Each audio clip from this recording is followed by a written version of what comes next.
The Kawasaki Z900 is an old-school big displacement naked motorcycle. In the age of electronics like traction control, engine braking control and quick shifter, this motorcycle comes with just a dual-channel ABS, which is not even switchable. But why start a review on a negative note? You see, if you like electronics, you will buy something like the MT-09 or even the Street Triple RS. However, if you're not bothered about that, then you've got yourself a very practical and versatile motorcycle with the Z900. Something that'll putter around effortlessly in the city without much heating, be fun in the twisties, and in the straights. How this changes lanes and then it goes blowing into the corner.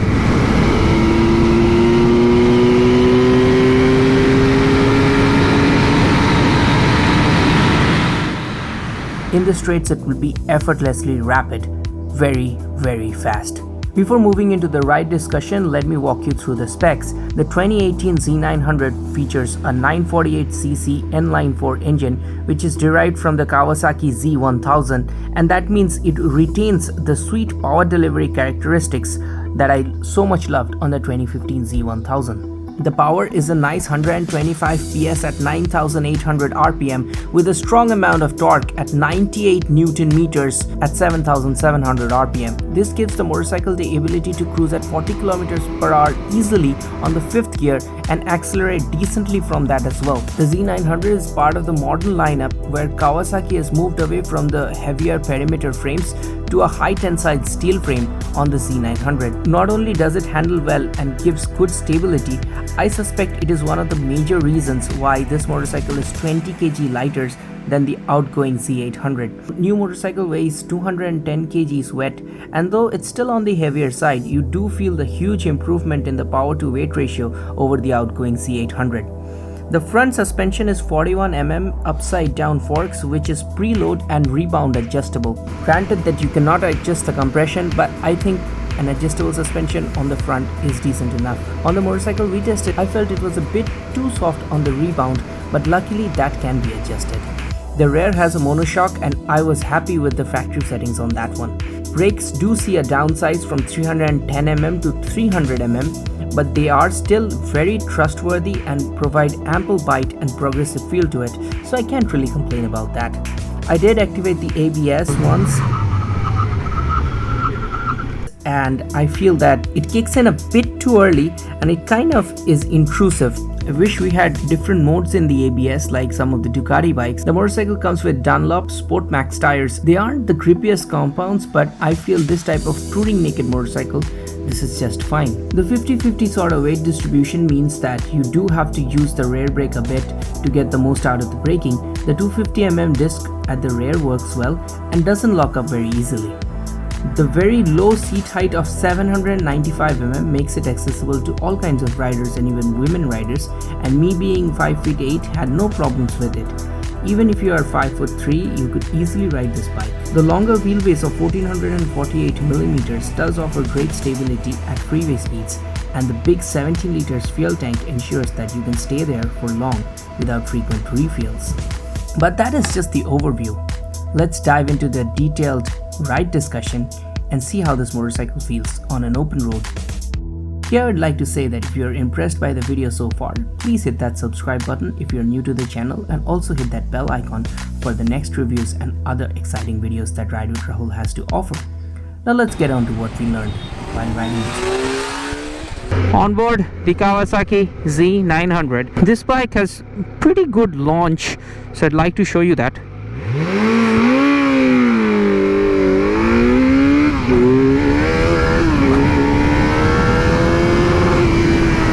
Amazing power, so doing lots of power wheelies and stuff. It's an inline 4, but this bike's got a pretty decent mid-range, unlike the other inline 4s. So they've worked on the power delivery, and that is what I wanted to talk about, because it's coming in at, I believe, 9,700 RPM. That's the peak power. Almost hit a bird there. Oh my god, I didn't intend to. I don't think I hit it though. A very enjoyable bike. I've already ridden it in the city, and I used the brakes a little bit, dual 300mm brakes up front from Nissin. Lots of progressive feel and a good amount of initial bite. I am impressed with the braking. Talking back on the power, yeah, the power is, you know, very meaty. Initially the low end feels a lot less powerful, but then as soon as you hit the mid-range, it's great. And as you know, after 8,000 RPM, Kawasaki motorcycles are an absolute, you know, stunner and a bomb to enjoy with.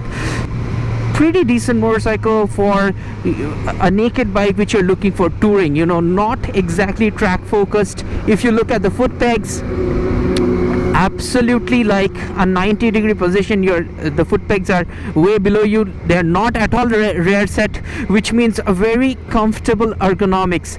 The handlebars are low, so you do have to lean down a bit, but that I like because the front end has a little bit less feel compared to the Street Triple. But when you're actually leaning down on the front wheel, so you're adding your weight to it and it's increasing that front end feel a little bit, which I really enjoy. A lot of people ask me whether they should buy the Street Triple and the Z900. Between the Street Triple S and the Z900, I generally recommended people the Street Triple, but I recommended Rohan to buy this motorcycle because most of the guys who were asking me were asking for a sport riding motorcycle, gonna own just one super bike, and that is why I've recommended the Street Triple S. But when I'm talking about this motorcycle, it's gonna be more focused towards the touring, and he already owns a 959 Panigale, which is like a full-on super sport bike with a lot of more power than an average super sport. So the second naked bike that he wanted was gonna be like a touring bike for him, for highway touring. And because this bike doesn't have the rear set foot pegs, the more comfortable ergonomics, the inline force, absolute refined, zero vibrations, nice smooth linear power delivery sort of motorcycle, I recommended him this motorcycle, and that is why he's superbly enjoying it, specifically with the great ergonomics. So if you're thinking that you're probably a little older and you want to be comfortable at the same time have the superb performance, you should go for this bike. And look at it, we are now 6th gear, we're doing 50 kilometers. The amount of torque is so much that we can maintain that, so you don't have to really shift up and down that much on this motorcycle. You can keep it on 5th and 6th gear on the highway, and with that you can do all your cruising needs. So going back onto the console, you can take a look. We're just doing 2000 RPM right now, and the motorcycle doesn't have the knocking or pulling away issues, and because of the torque we can even accelerate from here decently. So if you're looking for a touring motorcycle, just add a double bubble sort of, or whatever, Puig's windscreen. We have already ordered that, it's coming. We'll show you the mods in the next video, but for now what I'm gonna put a photo up here. So that windscreen is gonna add up a lot more functionality, save you from the wind blast, and obviously we're gonna add saddlebags. And then this motorcycle, I think if you're not going to do off-roading, if you're going to do highway touring, then this motorcycle makes a lot more sense. And then obviously this being a naked sport bike, it won't be that bad in cornering, but it will not be as focused as a Street Triple S. I really like the feel on this motorcycle, so much so that I absolutely love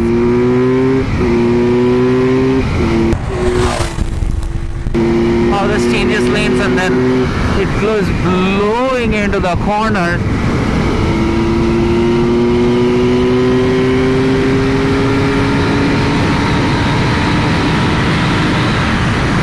Oh my god, we got to over 223 kilometers on that motorcycle.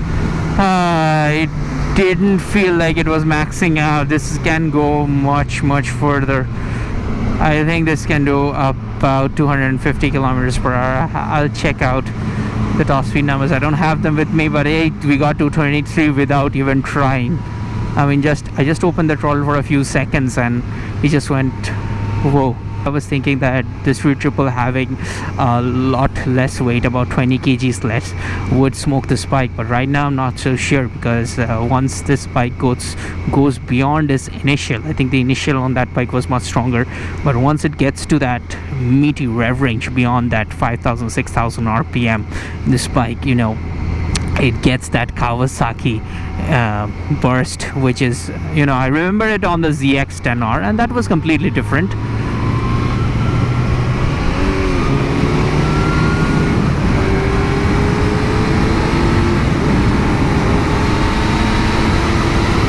we got a little bit of a highway corner. Unfortunately, the exit wasn't as good as I would have wanted it to be. Still, it's pretty good, decent, you know. Should we squeeze? Yeah, why not? The clutch on this bike is absolutely light. It's a work of art. I just, you know, no quick shifter, no downshifter like auto blipper, like no electronics. But basically, I want you to realize. See, if I'm gonna go upshift, it's just a light, feather light clutch to operate with. It kind of feels hydraulic. I'm not sure if it is, but it's one of the best clutches that I've operated. Now, you know, clutch operation is becoming less and less thanks to the quick shifters and all that, but since this bike doesn't have it, at least having that kind of a slipper clutch definitely makes a good sense.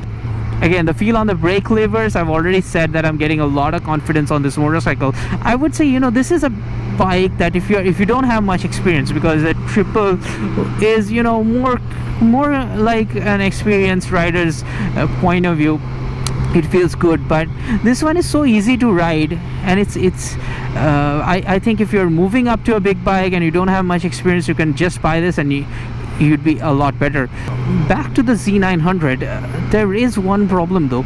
Kawasaki engines do not have much feel to it, so this bike being new does have a little bit of vibes coming into the engine, and that will go away as the motorcycle runs in. And after that, these engines feel so less vibey that it almost feels like the engine is not on. And it can be good if you're doing touring where vibrations actually tire out the rider over time, but when you're doing high speeds, it does feel very confident. The bike does sit on the highway very, very confidently, and that is a great thing. But the negative is that you don't realize you're going that fast. So for a new rider, it is very easy to get carried away and cause mistakes. So that is something that I would definitely like you to keep in mind if you're buying this motorcycle, that it gets to deceptive amount of speeds, and because the engine sound is so muted, because the overall motorcycle is so muted and there's no vibration and the refinement, the only downside to that is you don't realize that you're actually crossing 180 190 kilometers per hour. So, very pleasing motorcycle to ride, that I would say. No vibrations, the engine has a nice purr. We'd need an exhaust, we're also gonna get that. We'd mod this bike out, so if you want to see that, do subscribe. Talking about the fit and finish, the Kawasaki bikes do look a little lacking compared to the competition like the Ducati or even the Triumph Street Triple. The switches are good, but they're not too premium. Obviously no headlight switch because it's always on, and that's with every motorcycle these days. But the fit and finish for the plastics and all these parts is pretty good. But when you're talking about the switches, we've been spoiled by Triumph and Ducati. Otherwise, a few years back when we used to look at these switches, we used to think that they were super premium, but we know that better is possible these days. Anyways, we've got a corner coming up.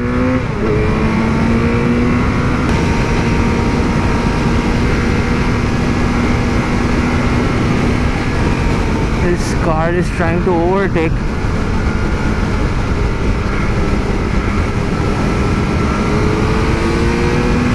Completely screwed the shot.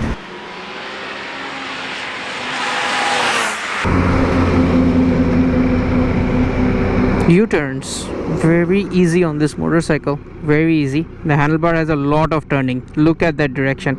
The tank, they have built nice recess into the design so that it can turn a lot, almost like a street bike.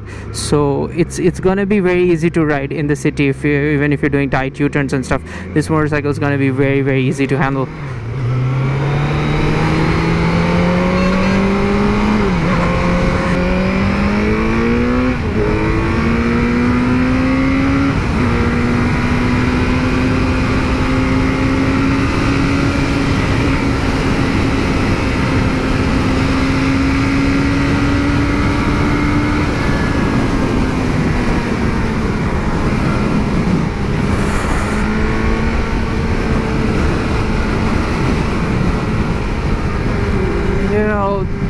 The front end feel is not that bad as I thought. The suspension, it's really soft, so that's bumping up. When there is a bump, it is losing composure. But apart from that, the front end feel is pretty good. I'd like to see whether the front end suspension can be tuned to be a little bit hard, because if it can, then trust me, this motorcycle will become a lot better in handling.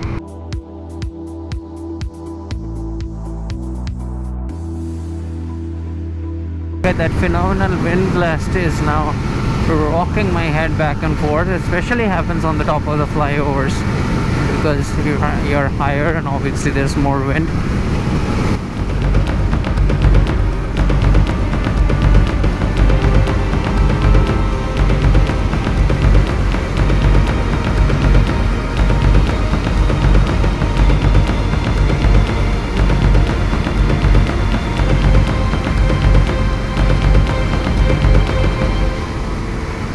Smaller capacity motorcycles, having a naked bike is more than sufficient, because really wind blast is not a bother up to 140 150 kilometers, but beyond that it becomes really intolerable.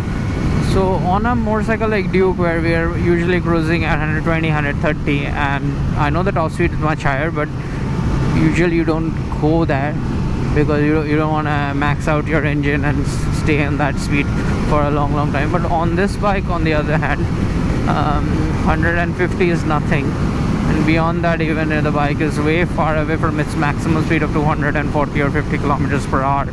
So you're carrying higher speeds and you have to deal with the wind blast.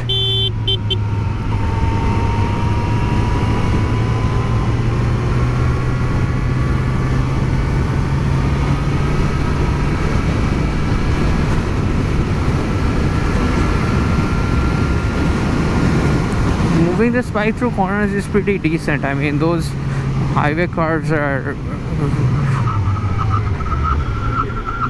Oh wow, I just tested out the brakes and I think I just activated the ABS, not sure why, but the front did make a very screechy sort of sound. And yeah, under hard braking, this bike did move around a lot, and I guess that's got more to do with the softer front suspension. I remember braking on the Street Triple RS, and though the brakes are good on this bike, the overall balancing, I think with this motorcycle you have to be feeding in the rear brake a little bit as well, because with this time I wasn't really skidding, but the ABS got activated. Braking is good on this bike. The suspension could have been a lot better. The front end dive and all that under hard braking, it's definitely there.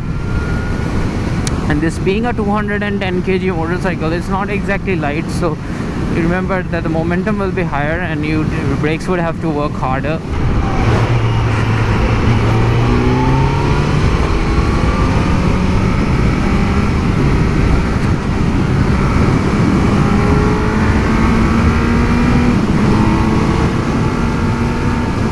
Would have liked a quick shifter as well.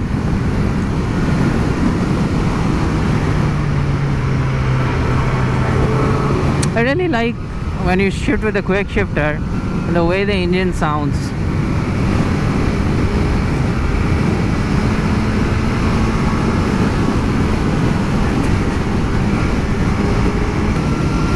So the way it holds the line through a corner is pretty decent.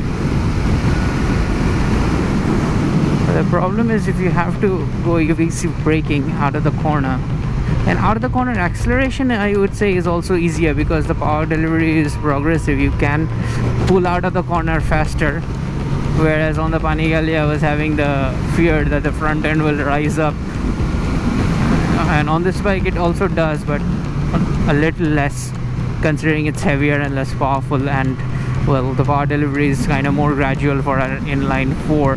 Still, this is having more low and mid-range punch on the inline 4 than the other Z800. It feels a lot more powerful than the Z800, to be honest, and that's more because of the weight that it lost, and obviously having more displacement. Now they have the power available right on a lower RPM, which feels good. You know, peak power is one thing, but the power curve, which you can check on a dyno, that is actually the real measurement of power, because you're not always at the peak power RPM.